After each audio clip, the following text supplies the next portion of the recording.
Qué bueno, bienvenidos a todos. Vamos a leer hoy un libro, vamos a empezar una serie, lo voy a hacer en 3 capítulos, en 3 semanas, 3 tertulias, y se llama Las claves de la motivación, ¿vale? Así se llama, Las claves de la motivación. Es de un muchacho, José Noguera, un muchacho que a sus 26 años cambió su vida porque estaba decidido a tomar las riendas de mi vida, dice él, ¿no? Y finalmente tomé la mejor decisión que pudiese haber sido tomado y la de ser emprendedor. La motivación que hube de reunir en el momento en el que decidí dejar mi trabajo para iniciar mi propio negocio no tiene parangón, dice, con otras motivaciones. Dice, no ha sido fácil, siempre hay momentos de bajón, pero he adquirido las herramientas que me permiten mantenerme motivado, proyectándome en el futuro, obligándome a trabajar cuando las fuerzas flaquean, convirtiendo esa motivación en un hábito. Y él más adelante aquí habla de, dice que la motivación debe tomarse como un hábito, porque como les estaba comentando, a veces dicen que esto no hay que hacer el negocio motivado, o porque pues si la motivación dura muy poco, cuando tú vas a un evento tú sales motivado, ¿verdad? Y te dura un día, 2 días por lo menos. Entonces, él habla un poco de eso también. eh, pero aquí lo importante de las claves de la motivación es saber cómo tú automotivarte, ¿ya? Para que esa motivación mantenga constante. Entonces, por eso él dice que hay que hacerla un hábito. Entonces, él dice, pues si quieren, ahí ponen un mes, en el chat ustedes me pueden escribir qué es la motivación para ustedes. Pueden escribirlo ahí mientras yo voy hablando un poquito de lo que es la motivación y a lo último miramos a ver qué concluimos, ¿no? La motivación, ¿qué es la motivación? Dice, la motivación es un estado interno generalmente caracterizado por la ilusión y la euforia, mediante el que conseguimos reunir la energía del empeño necesario para llevar a cabo un objetivo determinado. ¿Sí? Es un estado interno. Por eso es que él dice que hay que automotivarnos, ¿sí? Porque es interno, es personal, es personal. Es la fuerza interior que aparece en esa persona que decide salir todos los días a correr para bajar de peso, ¿sí? Cualquier persona que está yendo al gimnasio o tiene que automotivarse para cumplir lo que ella quiere. Dice, la motivación sin acción no sirve de nada. Ya, eso es como lo que vamos a un evento y salimos muy motivados, pero si no ponemos acción a lo que aprendimos en ese evento, ¿sí? A esa motivación que tenemos, pues no sirve de nada. Dice, la motivación, no obstante, no es un estado perpetuo. La motivación sufre de continuos altos y bajos, y con frecuencia nos encontramos con que la motivación que sentimos por cumplir un determinado objetivo no es lo suficientemente fuerte como para levantarnos del sillón, apagar la televisión y emprender las acciones necesarias que nos llevarán a la consecuencia de esas metas. Entonces,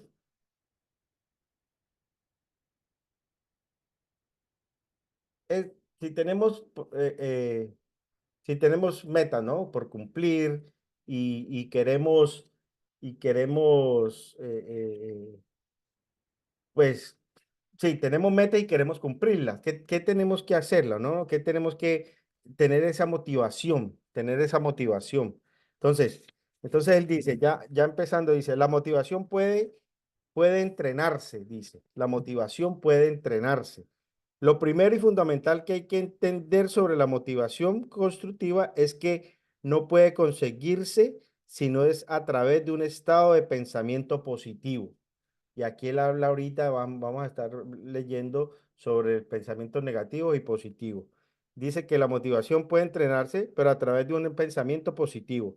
Es imposible motivarse o como mínimo lograr una verdadera motivación en medio de un estado depresivo. ¿Cómo usted estando depresivo se va a motivar? Dice que es muy difícil lograrlo. El pensamiento negativo únicamente resta. mientras que el pensamiento positivo tiene un efecto transformador en las personas. Entonces, el primer capítulo se titula Estar motivado. Es el primer capítulo. Dice, la motivación es como una vocecita que habla desde tu interior y que te incita a levantarte del sofá y a hacer grandes cosas con tu vida. Sucede que en ocasiones le hacemos caso y en esos momentos cuando emprendemos cambios vitales que suceden drásticamente en nuestra vida. Cuando encontramos y mantenemos una motivación por algo, nos convertimos prácticamente en una nueva persona. Nos sentimos fuertes, nos sentimos invencibles y nos sentimos imparables.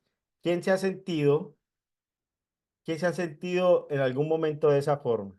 Que encuentra como algo, se motiva y que empieza a trabajar, empieza a hacer las cosas y ve cambios. Y ve cambios porque está motivado, está incendiado, como se dice, ¿ya? Entonces, esa motivación es la que hay que mantener. El problema es que la motivación no dura eternamente. A veces basta con llegar a casa tras un duro día de trabajo para que ésta se desvanezca. Y pasa mucho, ¿no? Cuando volvemos a repetir lo de los eventos, porque en esa mayoría pues todavía trabajan, tienen un empleo y salen motivados del domingo de la convención o el seminario y al otro día va y se junta con sus amigos regulares y ahí empieza todo el negativismo. Entonces esa emoción, esa motivación se pierde al otro día. En otras, simplemente basta con un mal gesto, unas malas palabras por parte de alguien para hundirnos y que la motivación desaparezca hasta nuevo aviso. Cuando eso ocurre, pensamos, ¿qué fue de esa sensación? ¿A dónde se fue esa vocecita que me decía que iba a comerme el mundo? ¿Sí? Entonces, siempre está la vocecita, ¿no? Los enanitos, le llamaba Luis Costa, esa vocecita también le llamaba Tim Foley. Hay un audio muy bueno de Tim Foley que se llama La vocecita, creo que es que se llama o Calla la vocecita, es muy bueno, un clásico. Entonces dije, tan pronto como pensaba en crear mi propia empresa, aparecían las primeras sombras en forma de excusas baratas. Eso le pasaba cuando él empezó a emprender en su propio emprendimiento, en su propia empresa. Las excusas baratas son, es muy difícil, nunca lo lograré, o qué pasa si fracaso. Lo cierto es que no pasa absolutamente nada si fracasas, pero eso lo supe a posteriori, cuando definitivamente comprendí en qué consiste en esencia la motivación. Entonces, el hábito, dentro del primer capítulo, él habla del hábito. Dice, voy a revelarte un secreto desde el principio de este libro. Dice, la motivación es un hábito. Dice, la motivación es un hábito. Tú eliges tus hábitos, tanto los malos como los buenos. Y en la motivación es un estado que también se elige. Se elige a través de tus actos y a través de tu forma de pensar. De la misma manera que con el control de nuestras emociones, podemos llegar a cambiar un estado de tristeza a un estado de alegría. También podemos convertir la motivación en un hábito diario y frecuente en nuestras vidas. O sea, si queremos mantenernos motivados, se puede convertir en un hábito. Se puede trabajar para que se convierta en un hábito y pues así, así mantengamos todo el tiempo. La acción es lo que convierte una motivación en algo más que un delirio de grandeza. Termina él. El siguiente capítulo se llama Piensa en positivo. Cuando más vivo y más experimento, más me doy cuenta de la importancia de una correcta actitud ante los desafíos que nos plantea la vida. Los problemas son inevitables y los vamos a sufrir siempre, pero nosotros podemos elegir afrontarlos de una perspectiva negativa o positiva, ¿sí? No es el problema, acuérdense, sino es que cómo enfrentamos el problema, ¿sí? No es el problema, es cómo se enfrenta ese problema, cómo lo vas a enfrentar negativamente, positivamente. Negativamente sería poner todas las excusas para resolver ese problema. Positivamente vas a encontrar lo que sea posible para hacerlo.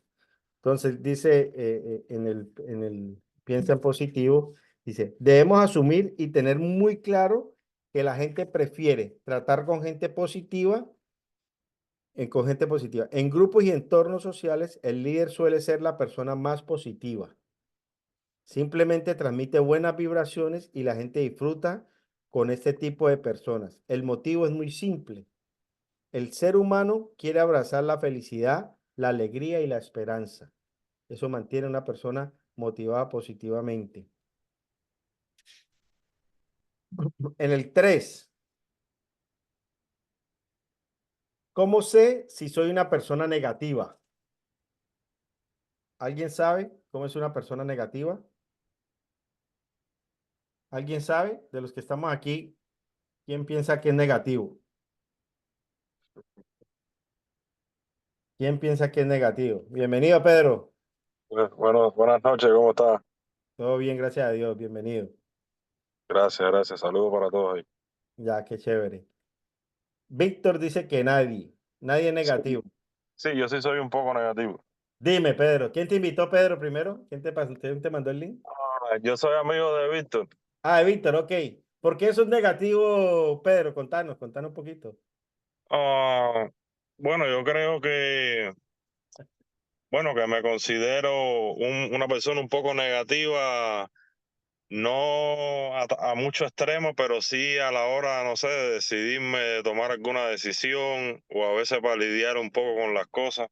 A veces no es cuestión de uno, ¿cómo te digo? De enfrascarse a veces en el problema que pueda tener, sino es activarse uno y en ese mismo instante buscarle la solución y no seguir pensando o maquinando el problema que puedas tener en ese momento. Yo creo que eso es una buena forma de, no sé, de abrirse camino y de hacerse más fácil uno como persona moverse y, vaya, y caminar en el día a día. Sí, sí, sí, sí. Pero tú sabes que eso se puede cambiar, Pedro, y qué bueno que, imagínate, Víctor dijo que nadie es negativo, pero él se está sincerando y está diciendo que él, pues a veces se siente negativo, ¿no? En muchas cosas. Pero lo bueno es que, Pedro, todo eso se puede cambiar, ¿sí? Todos esos pensamientos y todas esas actitudes se pueden cambiar. ¿Sí? Y hay muchas maneras, hay muchos libros que te van a enseñar a cambiar, ¿no? Ese pensamiento. En el momento que tú ves que vas a empezar a hablar o vas a empezar a actuar negativamente, pues hay pensamientos y palabras claves y frases que te pueden ayudar a que eso no suceda y no siga creciendo, ¿no? Que lo más importante es, sí, ya tú encontraste que piensas negativo a veces y todo, pero que se puede tratar, que se puede aprender y se puede cambiar esos pensamientos negativos, ¿no? Ah, Víctor quiere decir que muchas veces no reconocemos que somos negativos. Sí, sí, sí, sí, sí, sí, sí. Ah, ya, Víctor aclara rapidito, qué bueno. Entonces, ¿cómo sé si soy una persona negativa? A veces no es fácil reconocerse uno mismo como una persona negativa. Mira, tú ves, a veces no es fácil reconocerse uno mismo, pero Pedro está reconociendo, ¿sí? Que él a veces es una persona negativa. A ver, los patrones del pensamiento negativo, esos patrones son los siguientes, patrones de pensamiento negativos. Magnificación de los problemas. La exageración es uno de los patrones comunes en el pensamiento negativo. Este pensamiento resulta evidente si nuestra tendencia es de magnificar los problemas que se nos presentan. Una persona negativa suele amplificar los problemas hasta convertirlos en auténticas catástrofes, sin saber encontrar nunca el punto medio o de equilibrio. Entonces, cuando tú piensas negativamente en lo que es pequeño, ¿sí? Lo colocas más grande, ¿verdad? Se lo coloca más grande y puede suceder cualquier cosa, pero fue algo muy pequeño, comenzó con algo muy pequeño, ¿ya? Entonces, mira a ver si estás actuando negativamente en algunos momentos. Otra,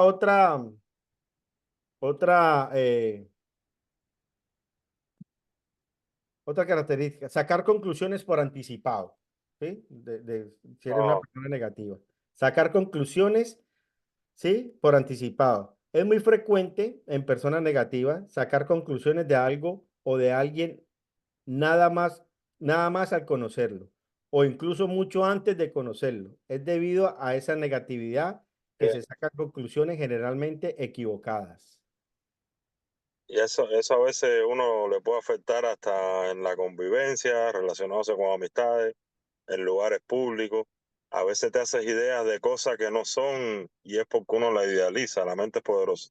Claro, que ya como tú tienes el pensamiento negativo y ves cualquier cosa, cualquier persona antes de Ya, conocerlo, alguien, ya estás pensando negativamente de esa persona. Eso sucede mucho. Personalizar y culpabilizarse. Otro patrón típico de las personas negativas es el de cargar con toda la culpa de las cosas malas que le suceden. A cada desgracia, a cada contratiempo, siempre encuentran motivos para culparse. Cualquier cosita se culpan, ¿sí? Y eso es de una persona negativa. Quejarse por todo, otro patrón, ya. ¿sí? Responsabilizar siempre a los demás. Esta persona negativa siempre encuentra motivos para quejarse de sus gobernantes, de sus familiares, de sus amigos, de su pareja, como si ellos fuesen los responsables de los grandes males que le persiguen. Cualquier realidad, cualquier, ¿cómo se dice? Parecido con la realidad es pura coincidencia. El cuarto capítulo es el autocastigo. El desprecio hacia uno mismo es una de las constantes en el modo de pensar de las personas negativas, llegando en ocasiones al insulto o a la crítica feroz sobre lo que ellas mismas son y lo que hacen. Frases como, apunten, nunca se la repitan esta, no valgo nada, soy un inútil, todo me sale mal, nadie puede querer a alguien como yo. Son frases que surgen de un modo muy errado de analizar las cosas. Esta forma de actuar se sustenta sobre la idea equivocada de que para motivarnos o corregirnos necesitamos sufrir un castigo. O sea, muchas personas piensan que tienen que sufrir un castigo para poder motivarse, automotivarse, y eso no tiene nada que ver con eso. O sea, a largo plazo, y, y, y, y en lo que decía ahorita de que a veces antes de conocer a una persona, cuando la vemos, antes de conocerla, ya pensamos negativamente y eso afecta mucho en el negocio que nosotros hacemos, porque juzgamos a una persona sin saberla, sin conocerla, lo prejuzgamos, ¿sí? Y a veces eso nos frena en contactar a una persona para explicarle, para poder contactarlo, para explicarle para el negocio, ¿sí? Entonces, tenemos que tratar de cambiar esa forma de pensar negativamente de las personas antes de conocerlo, porque pues va a afectar en lo personal y en lo del negocio también te va a afectar porque te vas a detener, ¿sí? Pensando negativamente de alguien sin conocerlo. A nadie en condiciones normales se le ocurriría decirle a alguien que esté pasando por un mal momento, que es un fracaso o que no vale la pena nada, precisamente porque sabemos que ese castigo no le va a aportar nada, salvo más desazón. Lo mismo que vale para otro, vale también para ti cuando hablas contigo mismo. ¿Ya? Entonces, ¿qué significa este pedacito? Que así como tú le digas a alguien, ¿sí? Que esté pasando por un mal momento, que esté un fracasado, que no vale para nada, ¿sí? Eso no le va a aportar nada a la otra persona. Y entonces es lo mismo cuando tú te hablas de esa manera, ¿ok? Si le está haciendo daño a otra persona, igualmente si tú te lo hablas, te va a hacer daño igualmente. El perverso hábito de la queja. Este es el otro capítulo. El perverso hábito de la queja. Este es el quinto. Uno de los principales síntomas de las personas negativas es la costumbre que han tomado de quejarse por todo. de los gobiernos, de sus familiares, de los amigos, de la gente que no actúa como ellos. Las personas negativas ven motivos para quejarse de todo y por todo. Y eso les libera, de algún modo, de la responsabilidad de tomar conciencia verdadera acerca de sus problemas. Y esto de la queja también está en el libro de cómo ganar amigos, acuérdense, ¿no? No quejarse, no condenar, no criticar. Es uno de los principios del libro de cómo ganar amigos e influir sobre las personas. De la queja, de la queja. Y también va ahí como otra pregunta, no sé cómo la va a tomar Víctor. ¿Te estás quejando mucho? ¿Te estás quejando mucho? ¿Te estás quejando mucho? A veces nos quejamos, ¿cierto? Sí, es un poco difícil de manejar eso, ¿no? Y tiene que estar uno muy claramente en no quejarse, pero en el día, sí, a veces nos quejamos, dice Víctor. Sí, sí, a veces, pero cuando me vaya a quejar, quéjese usted mismo, usted solo, no se queje con nadie más. Eh, entonces, ¿cómo dejar de quejarse por todo? Primero, el primer paso para dejar de quejarnos consiste en empezar a asumir responsabilidades. El primer paso para dejar de quejarnos consiste en empezar a asumir responsabilidades.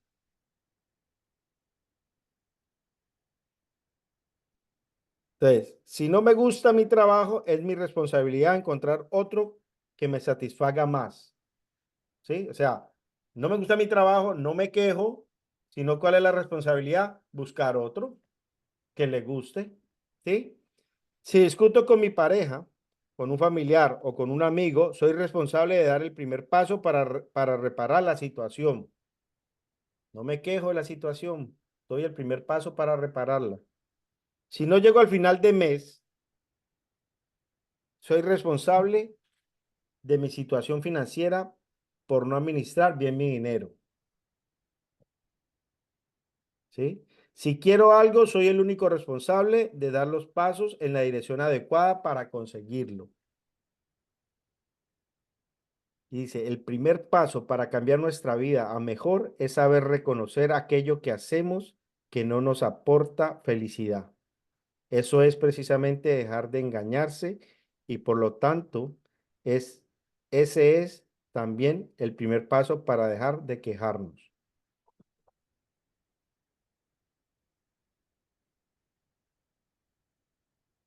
Buenísimo, ¿ah? ¿Usted cree que puede decirle un comentario ahí? Sí, sí, claro, dale, adelante. Ah, una cosa que a veces nos pasa también a muchas personas con respecto a eso que usted está diciendo de lo negativo es que a veces cuando la persona está bajo ese proceso de un problema que tiene en un momento determinado, a veces uno como persona debe tener un poco de tacto porque a veces mezclamos a veces a la familia o a la persona que tenemos cerca, ya puede ser tu pareja o puede ser un hermano, y entonces, no sé, como que le pasa esa molestia a esa persona que están alrededor tuyo, aunque tú creas que no lo tratas de la misma forma que lo tratas en otro momento cuando estás bien, cuando tienes buena proyección, ¿me entiendes? Cuando todo está bien y a veces afectamos a esas personas que están alrededor de nosotros sin darnos cuenta. Eso es verdad, eso es verdad, eso es verdad. Sin querer, ¿no? A veces sin Sin querer. querer, pero sí, eh, estás con eh, tu proceso de molestia y aunque tú creas que no, se lo reflejas a las personas que tienen alrededor tuyo. Exactamente, exactamente. Eso es muy cierto, eso es muy cierto, Pedro, eso es muy cierto. Bueno, gracias por los comentarios, Pedro, chévere. Ahora, el Gracias. sexto, el pensamiento como filtro de la realidad. El pensamiento actúa en nosotros a modo de filtro de la realidad. Mediante el pensamiento interpretamos y damos significado a todo lo que nos sucede. Y esta realidad que construimos en el pensamiento acaba ejerciendo una influencia decisiva a la hora de moldear nuestras emociones. Todo está en los pensamientos. Dice, el cerebro es un gran desconocido aún.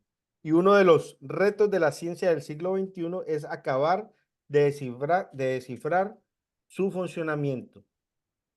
Mira lo que dice. Si te has sentido identificado con los patrones descritos en el capítulo anterior y consideras que formas parte del grupo de personas negativas, debes saber que es posible dejar de serlo y convertirse en un ser positivo.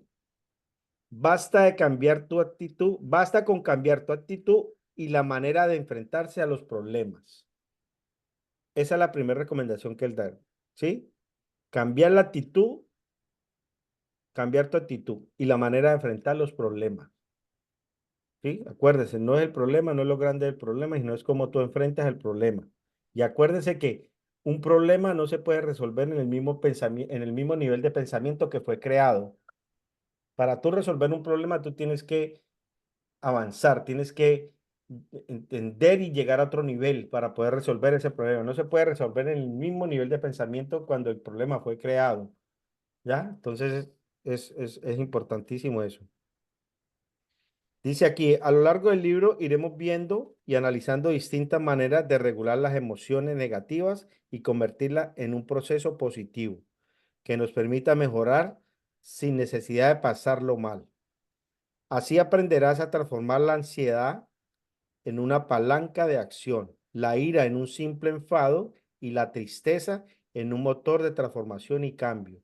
Son tres palabritas.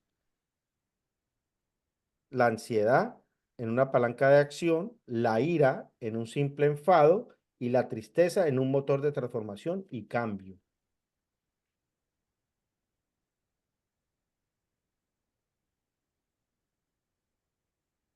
El control de las emociones, el séptimo.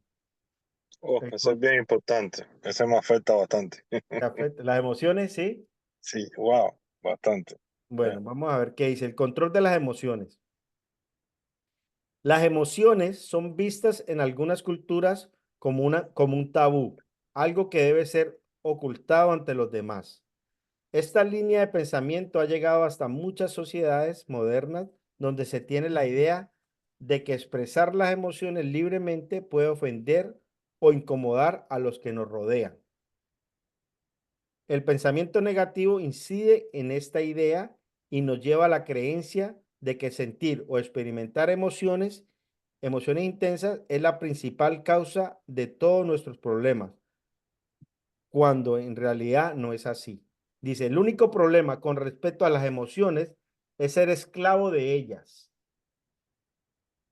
El único problema con respecto a las emociones es ser esclavo de ellas. Una persona negativa solo aprecia los aspectos negativos de una experiencia, mientras que una persona extremadamente optimista solo ve las cosas buenas obviando lo malo. ¿Ya? Uno puede dejar de ser esclavo de sus emociones de una manera muy simple. Contrólala, controlándolas. Si te fijas, todas las emociones negativas, que son ira, ansiedad, depresión, miedo, tienen un factor en común entre ellas. Son emociones impulsivas.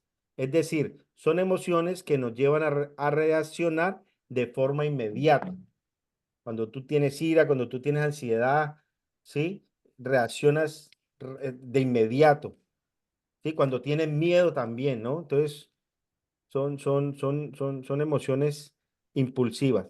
La mejor forma de autocontrol cuando experimentamos una de estas emociones es es detenerse un momento, justo cuando la sentimos. A veces es francamente difícil hacer este ejercicio, pero es a base de practicarlo como se consigue. Entonces, cuando sientas una de estas emociones, detente un segundo y piensa. ¿Sí? Aquí es donde viene cómo a controlar esas emociones. ¿Qué tipo de estímulo o amenaza ha probado que reaccionas así? Tienes que pensar, ¿sí? ¿Qué tipo de estímulo o amenaza ha provocado que yo reaccione así? Ante la ira, ante la ansiedad, ante la depresión, ante el miedo. Valora esa amenaza de manera objetiva. Es realmente tan importante como crees. ¿Tiene fácil solución? Está hablando de las cuatro estas que él dijo, ira, ansiedad, depresión y miedo. Cuando te esté pasando eso, cuando vaya a, estés sintiendo esa emoción, es cómo controlarla, ¿no? Considera, basándote en la valoración anterior, si tu reacción se ajusta a una respuesta adecuada o lógica. Relativiza el problema usando el humor y respondiendo a la amenaza con sentido común. El humor es una fantástica herramienta para relativizar los problemas. Las personas negativas tienden a ver el mundo de una única manera, pero el humor es justamente un proceso que nos permite cambiar ese modo de visualizar el mundo que nos rodea y verlo en forma distinta. Buenísimo, ¿no? Es parar cuando sientas una emoción, esas emociones, parar y mirar a ver qué tipo de estímulo o amenaza provocó esa reacción. Valora esa amenaza de manera objetiva, considera y relativiza. Y muy importante, el humor. El octavo para esta semana es la ausencia de miedo. El miedo forma parte de nuestras vidas, pero no todos los miedos pueden ser considerados de la misma manera.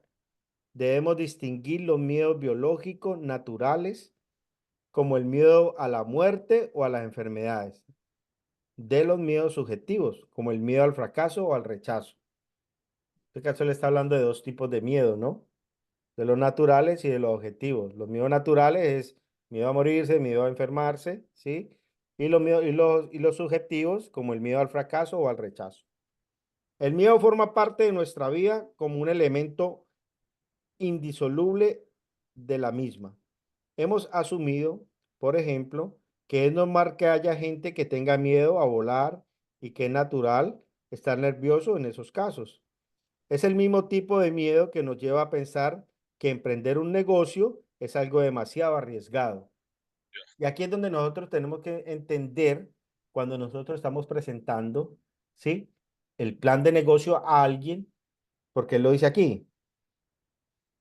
La persona tiene miedo de arriesgar, que es más seguro permanecer en nuestro trabajo como asalariados y quedarnos como estamos, antes de que poner en juego nuestra situación más o menos estable. O es el mismo tipo de miedo que algunos sienten cuando han de hablar en público. Entonces, nosotros como líderes y empresarios que tenemos ya un tiempo manejando todo esto, debemos de como aprender cuando estamos dando una presentación de negocio, cuando la persona te está diciendo o te dice que va a pensarlo o que por ahora no puede comenzar, porque, ¿sí? Esos son miedos que tienen, ¿ya? Miedo a que va a arriesgar algo, miedo a que puede perder su trabajo por comenzar el negocio, ¿sí? A veces no te lo dicen, unos sí te lo dicen, ¿sí? Dice, desde pequeño nos enseñan a base de miedos. Pone un ejemplo, no hables con extraños, no dejes tu trabajo, no estudies esto, pero sí lo otro, no hagas esto, no hagas aquello, ¿verdad? Entonces, siempre desde pequeño tenemos ese patrón ya que nos han criado con un miedo a todo, miedo a todo, miedo a todo. Dice, este miedo aprendido es una exageración, una magnificación de los problemas a los que hemos de enfrentarnos en nuestras vidas diarias. Dice, el miedo irracional no es más que una falsa representación de la realidad. ¿Qué riesgo hay en acercarse a una persona para conocerla? Aquí ya como él es emprendedor también, entonces él dice, él se pregunta, ¿qué riesgo hay en acercarse a una persona para conocerla? ¿Qué es lo peor que nos podrá pasar? ¿Que nos rechace? No hay un riesgo que amenace nuestra integridad física y aún así sentimos que de alguna manera sufrir un rechazo es algo catastrófico y devastador, cuando en realidad no tiene mayores consecuencias, ¿ya? Si nos han venido creando así y nos da miedo contactar a alguien, nos da miedo decirle a alguien del negocio, no estás arriesgando nada a tu integridad física, ¿sí? Entonces es aprender a manejar eso. Dice, es necesario reflexionar sobre lo absurdo de estos miedos irracionales para ponerlos en perspectiva y recuperar el valor de realizar determinadas acciones. Pero ser valiente no equivale a vivir sin miedos. Vivir sin miedo consiste primero identificar que la situación no es realmente tan terrible. Y en segundo lugar, en no dejar que el miedo sea la emoción predominante, controlándolo y superdictándolo a otro tipo de emociones positivas, como la ilusión por superar un reto o usando el sentido del humor. En definitiva, las personas valientes son aquellas que se enfrentan a sus miedos y esta es una virtud tremendamente poderosa.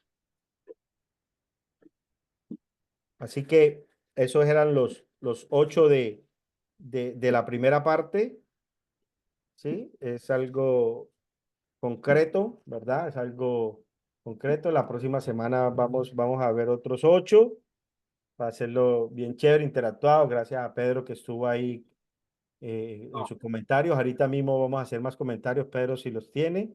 Así Sí, que gracias por gracias a estar ustedes por la conectados. invitación y por la buena conferencia que están dando.